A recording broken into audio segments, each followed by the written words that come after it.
quiero hacerte una pregunta que quizás nadie te ha hecho de frente. ¿Cuántas veces en tu vida has ajustado lo que dices, lo que sientes o lo que piensas solo para que alguien no se incomode contigo? No una vez, no dos, sino como patrón, como forma de estar en el mundo, como manera de entrar a una habitación, a una conversación, a una relación, con una versión de ti mismo que ya ha pasado por el filtro de lo que crees que los demás esperan. No hace falta que respondas en voz alta. Basta con que te quedes un momento con esa pregunta, que la dejes reposar sin prisa, sin intención de responderla rápido. Porque lo que quiero explorar contigo hoy no es fácil de mirar, pero es necesario. Y creo que en el fondo tú ya sabes que es necesario, si no, no estarías aquí. Me llamo Dale Carnegie, y durante décadas millones de personas leyeron mi libro, asistieron a mis cursos y aprendieron mis principios con una sola idea en la cabeza: aprender a caerle bien a los demás, a influir, a convencer, a ser aceptados en los círculos que importan, a abrirse puertas, a no quedarse fuera. Y yo lo entiendo. Ese deseo no es pequeño ni superficial, es profundamente humano. Nadie quiere ser rechazado, nadie quiere que le cierren puertas en la cara. Todos queremos que la gente nos reciba bien, que nuestras palabras sean escuchadas y no descartadas, que nuestra presencia sea bienvenida y no tolerada. Ese deseo de pertenecer no tiene nada de malo en sí mismo. Es parte esencial de lo que somos como especie. Somos animales profundamente sociales. Necesitamos conexión, necesitamos la mirada del otro que nos dice que existimos, que importamos, que hay un lugar para nosotros en el mundo de los demás. Pero hay algo que muy pocos de mis lectores vieron realmente en mis palabras a lo largo de los años. Algo que está debajo de las técnicas, debajo de los consejos prácticos, debajo de los principios que enseñé durante toda mi vida y que siguen siendo citados décadas después de mi muerte.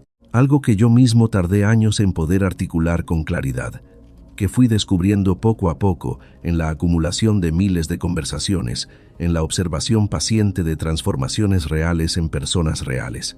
Lo que yo intenté enseñar no era cómo gustarle a los demás, era cómo dejar de necesitar gustarle a los demás para poder relacionarte con ellos de verdad. ¿Ves la diferencia? Porque ahí está todo. En esa distinción que parece pequeña pero que es enorme, está la diferencia entre una vida de relaciones auténticas y una vida de relaciones performativas. Entre conectar de verdad con las personas y simplemente administrarlas con habilidad. Entre ser alguien con quien la gente quiere estar y ser alguien a quien la gente tolera con aprecio. Cuando yo escribí Cómo ganar amigos e influir sobre las personas, el mundo estaba en un momento de agitación profunda. Era 1936. La Gran Depresión había sacudido los cimientos de la vida cotidiana de millones de familias en todo el mundo occidental. La gente había perdido empleos, ahorros de décadas, hogares que construyeron con trabajo de años, y algo quizás más difícil de recuperar que todo eso, la sensación de control sobre sus propias vidas. En ese contexto de inseguridad masiva, yo llevaba años dando clases y cursos sobre comunicación y relaciones humanas, y lo que más escuchaba en esas clases, lo que más veía en los ojos de la gente que venía a mí, no era ambición en el sentido frío del término, aunque la ambición también estaba, era miedo. Miedo a hablar en público y que se rían, miedo a pedir algo y ser rechazado con humillación, miedo a defender una idea ante alguien con más autoridad, miedo a existir frente a otro ser humano y no estar a la altura de lo que ese otro ser humano, real o imaginado, esperaba. Era un miedo silencioso, casi invisible desde afuera. La gente no llegaba a mis clases diciéndome que tenía miedo. Llegaba con palabras más presentables. Quiero aprender a hablar mejor. Quiero mejorar mis relaciones en el trabajo. Quiero tener más éxito en los negocios. Quiero que mi matrimonio funcione mejor. Esas eran las palabras de la superficie. Pero yo aprendí con el tiempo a escuchar lo que había debajo de las palabras, y lo que había debajo casi siempre era la misma pregunta. Una pregunta que pocos se atrevían a formular directamente, pero que estaba presente en cada historia que me contaban. La pregunta era: ¿soy suficiente? ¿Soy suficientemente interesante para que la gente quiera hablar conmigo? ¿Suficientemente inteligente para que me tomen en serio? ¿Suficientemente valioso para que se molesten en conocerme de verdad? ¿Hay en mí algo que merezca la atención, el tiempo, el afecto de los demás? ¿Ese miedo te resulta familiar? Si eres honesto contigo mismo, creo que sí. Quizás no lo llamas miedo, quizás lo llamas timidez, que suena más manejable, o prudencia, que suena incluso a virtud, o simplemente dices que eres una persona reservada, que no te gusta llamar la atención, que prefieres observar antes de hablar. Todos esos son nombres respetables, incluso elegantes, para la misma cosa. En el fondo es esto. Hay algo en ti que se contrae cuando estás frente a otra persona importante para ti y no sabes si será suficiente para ella, si lo que dices será interesante, si la impresión que causas será la correcta, si habrá un lugar para ti en esa conversación, en ese grupo, en esa relación. Y esa contracción, ese pequeño encogimiento interior que nadie más ve pero que tú sientes perfectamente, es el origen de casi todos los problemas relacionales que yo observé durante toda mi vida de trabajo. Porque cuando una persona llega a una conversación desde ese lugar de contracción, de monitoreo constante de la propia imagen, lo que hace de manera completamente natural e inconsciente es ponerse en el centro de su propio mundo mental. Empieza a vigilarse, empieza a calcular, empieza a preguntarse en tiempo real cómo la están viendo, qué impresión está causando, si dijo lo correcto hace un momento, si debería haber dicho algo diferente. Y en ese estado de autovigilia constante, no puede estar presente para nadie más. ¿Lo ves?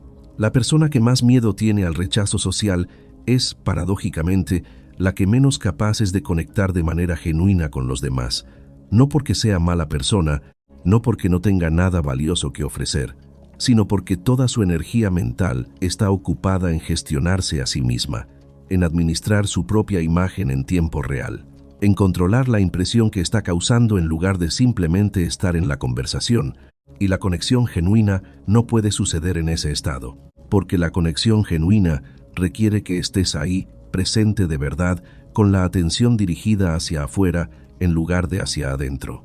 Requiere que en algún momento sueltes el control sobre cómo te ven y te permitas simplemente ser. Y eso, que suena tan simple cuando lo digo así, es en la práctica uno de los actos más valientes que un ser humano puede hacer, porque implica renunciar al control sobre algo que sentimos que necesitamos controlar para estar a salvo. Hay una trampa muy sutil en la manera en que la mayoría de la gente intenta resolver este problema. La trampa es creer que la solución está en mejorar la actuación, en aprender mejor a manejar la impresión que causas, en dominar las técnicas de comunicación hasta el punto en que puedas proyectar confianza aunque no la sientas, cercanía aunque no la experimentes, interés genuino aunque tu mente esté en otro lugar. Y es cierto que esas técnicas funcionan hasta cierto punto. He visto a personas aprender a comportarse de maneras más efectivas y lograr con eso resultados reales. No lo niego, pero hay un límite. Y ese límite aparece exactamente cuando las relaciones se vuelven más cercanas, más íntimas, más reales. Porque cuanto más te conoce alguien, cuanto más tiempo pasa contigo, cuanto más te ve en situaciones distintas y en momentos donde la actuación se vuelve más difícil de sostener, más claramente percibe la diferencia entre lo que proyectas y lo que eres. Y cuando esa diferencia se percibe, algo se rompe, no necesariamente de manera dramática, sino con esa sensación de que algo en esa relación no termina de ser real, que hay una distancia entre la persona que conoces y la persona que es, que no llegas del todo al otro aunque estés físicamente presente. La solución no está en actuar mejor, está en necesitar actuar menos. Y para necesitar actuar menos, hay que trabajar en lo que está debajo de la actuación, en la convicción de que eres suficiente tal como eres, con tus contradicciones y tus limitaciones y tus momentos de torpeza, que no necesitas ser perfecto para merecer conexión, que no necesitas ser brillante en cada conversación para ser alguien con quien vale la pena estar. Permíteme contarte algo que he observado muchas veces, de maneras distintas, en contextos distintos, pero siempre con la misma lección en el fondo. Hay personas que entran a un lugar y algo cambia, no porque sean los más guapos, ni los más ricos, ni los que tienen el cargo más impresionante, sino porque irradian algo que es difícil de describir con precisión, pero que es inmediatamente perceptible. Están aquí, están presentes de una manera que la mayoría no está. No están pensando en cómo se ven. Están genuinamente interesados en lo que está pasando, en la gente que tienen alrededor, en lo que puede descubrirse en esa conversación o en ese momento. Esas personas tienen lo que yo he llamado magnetismo genuino, y lo fascinante de ese magnetismo, lo que lo distingue del carisma aprendido o de la simpatía calculada, es que no tiene nada que ver con un don especial que se tiene o no se tiene desde el nacimiento. Es una consecuencia directa de haber soltado algo. Haber soltado la necesidad de ser el centro, haber soltado el miedo al juicio, haber soltado la vigilancia constante sobre la propia imagen que consume tanta energía y deja tan poco para estar verdaderamente en el mundo. Y cuando eso se suelta, aunque sea en pequeñas dosis, aunque sea en momentos concretos, la atención queda libre para dirigirse hacia afuera, hacia el otro, hacia lo que está pasando realmente en esa conversación, en ese encuentro, en ese momento compartido. Y eso que parece una pérdida, porque estás soltando el control, resulta ser en realidad la ganancia más grande. Porque las personas que más te necesitan a ti no necesitan tu mejor versión curada y gestionada y proyectada hacia afuera con habilidad. Te necesitan a ti, presente, real, imperfecto y ahí. ¿Puedes recordar a alguien así en tu propia vida? ¿Alguien con quien hayas tenido una conversación y hayas sentido que esa persona te veía de verdad? No te escuchaba para responder, te escuchaba para entenderte. No estaba esperando su turno para hablar mientras tú hablabas. Estaba contigo en esa conversación, de verdad, con toda su atención. ¿Cómo te sentiste después de esa conversación? Apuesto a que saliste de ahí sintiéndote más vivo, más real, más tú, quizás energizado de una manera que no sabrías explicar del todo. Quizás con la sensación de que algo importante había ocurrido, aunque en apariencia solo hubieran sido palabras entre dos personas. Eso es lo que el verdadero arte de relacionarse puede dar. No popularidad, no la satisfacción de haber causado una buena impresión que te dura unas horas, sino algo mucho más nutritivo y mucho más duradero. Conexión auténtica.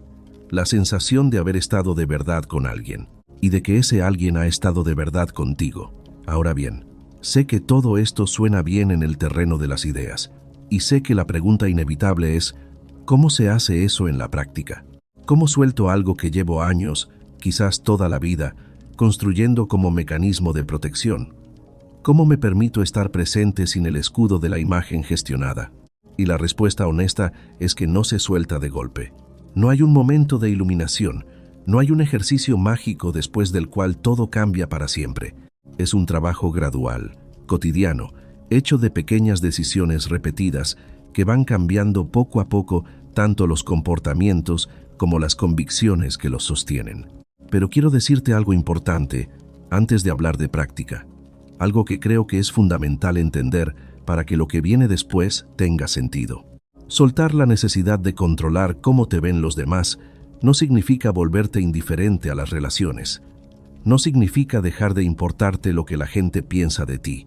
No significa abandonar el cuidado y la atención que pones en cómo te comunicas y cómo te presentas. Significa cambiar la fuente de tu seguridad. Significa pasar de depender de la aprobación externa para sentirte bien contigo mismo a encontrar en ti mismo una base más sólida desde la cual relacionarte. Y esa base no tiene que ser perfecta, no tiene que ser inamovible, solo tiene que ser suficientemente real como para que no necesites la validación constante del otro para saber que tienes valor. Porque cuando esa base existe, aunque sea parcialmente, aunque sea en algunos momentos y no en todos, todo cambia. Puedes dar sin esperar, puedes escuchar sin calcular, puedes estar presente sin miedo y puedes relacionarte desde la abundancia, desde el genuino deseo de conocer y conectar, en lugar de desde la escasez, desde el miedo de no ser suficiente. Entonces, ¿qué puedes empezar a hacer hoy? ¿Qué prácticas concretas te ayudan a cultivar esa presencia genuina que estamos describiendo? Lo primero es un giro mental que puedes hacer antes de cualquier conversación importante. En lugar de preguntarte cómo te vas a ver en esa conversación, o qué impresión vas a causar, o cómo vas a manejar tal o cual situación que anticipas, pregúntate esto: ¿qué quiero aprender de esta persona hoy? No qué quieres decirle, no qué quieres conseguir de ella, qué quieres aprender de ella. Ese cambio de pregunta cambia completamente la orientación con la que entras. Y esa orientación diferente se percibe desde los primeros minutos. Lo segundo es aprender a reconocer el momento en que tu atención se va hacia adentro durante una conversación. Ese momento en que, mientras el otro habla, tú estás pensando en cómo te estás viendo, en qué vas a decir cuando sea tu turno, en si lo que dijiste antes sonó bien o no. Ese momento llega en casi toda conversación, especialmente en las que te importan. Cuando lo notes, sin juzgarte ni regañarte, redirige suavemente la atención hacia la persona que habla, como si corrieras suavemente las cortinas para que entre más luz. Con el tiempo, la atención aprende a quedarse más. La mente errante se vuelve menos errante. Lo tercero es el arte de recordar lo que los demás te cuentan. No los nombres, aunque los nombres también importan, sino los detalles que revelan lo que le importa a alguien. Algo que mencionó de pasada en una conversación anterior sobre algo que le preocupaba, algo que esperaba, algo que le ilusionaba. Y la próxima vez que esa persona aparezca en tu vida, preguntarle por eso, no como técnica, como acto genuino de haber estado presente cuando habló. Ese gesto comunica algo que ningún cumplido puede comunicar, que cuando ella habla, tú escuchas de verdad.